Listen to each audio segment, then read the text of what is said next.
of the many reasons that I stopped doing the live caps and I stopped doing the CMS network and doing all the work with all the other shows and everything. It's because I just was working every single day, every minute of every day.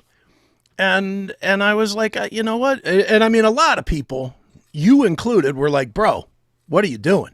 Yeah. And I had quite a few, even my mom and my daughter and Stephanie, like everybody was up my ass about, you got to get back out doing stuff again. You aren't doing shit. And I was like, yeah, you're probably right. So now, as I've said on the show, I'm making a point of doing something at least once every single month. Well, again, I've I go out for dinner every Sunday. Typically every Sunday. Right.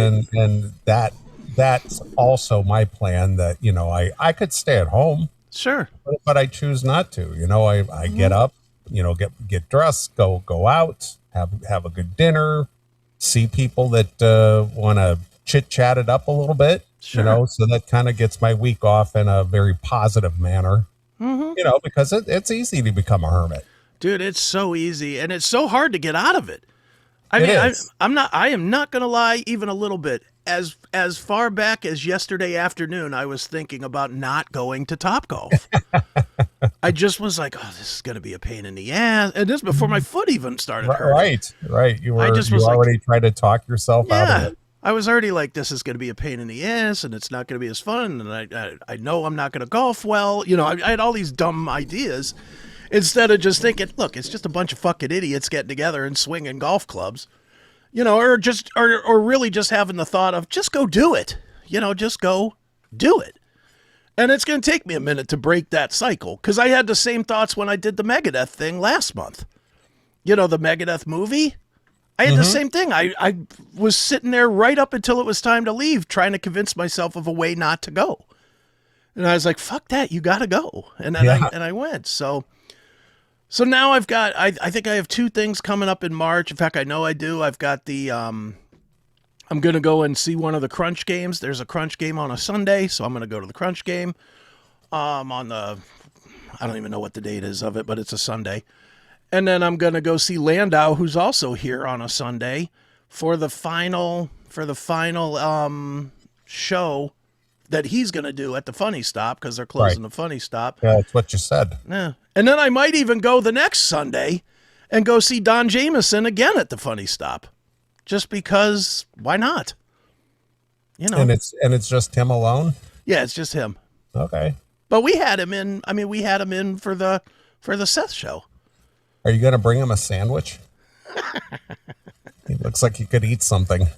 Dude, I gotta, speaking of this, I have to say thank you, but no thank you to our good friend Matt from Cincinnati. Matt from Cincinnati posted on our YouTube page that he would Venmo me the money. Yeah, to go to the Eddie Trunk thing. To go to the meet and greet. To meet Eddie Trunk. Right. Thank you, Matt. I appreciate it. But if I do decide to do that, I can afford it. I can swing $100 if I have to. Are you going? I might. I mean, you should. It's next Friday. It's next Friday. I might. It'd be a great story. Great show story. You should take John or somebody. I might go. Come on, let's go meet Eddie Trunk.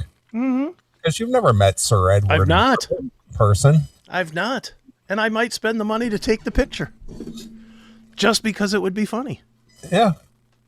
I mean, I could ask him if he could sell me some lint. I've hung out with Eddie on at least a dozen occasions over the years. Yeah. So he's always cordial to me. I got nothing against Eddie. I mean, he's always cordial. No. What are you talking about? Jim is saying 4-hour drive. It's not a 4-hour drive. He's playing at the Winchester. He's playing. He's talking at the Winchester. He's performing at the Winchester. Yeah. He's got a whole new comedy routine. Yeah. I wonder what he does. You think he just talks about UFO and? No, I think what it is I think he sort of does like what Kevin Smith was doing years ago.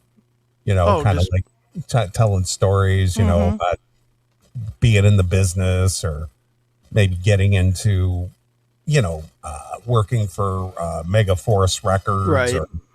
something like that. I'm sure it's sort of like a memoir, and I'm sure a lot of it is Q&A. Right. He probably talks for a little bit and then just does mostly Q&A and fills out his time doing Q&A, because I'm sure there will be people.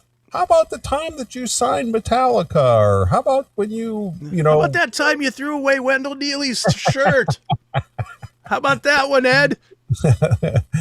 That kind of thing. I'm sure he could easily fill an hour or two of just answering questions. Yeah. And I'll be honest, I'm not going to disrupt it or anything. I'm just, Well, why would you? I mean, well, because the fans want me to, obviously. Yeah, but I'm telling the fans up front, I'm not going to be a heckler. You're not going to be I'm not going to be a dick. It's his event. He booked it. I'm not going to ruin his event.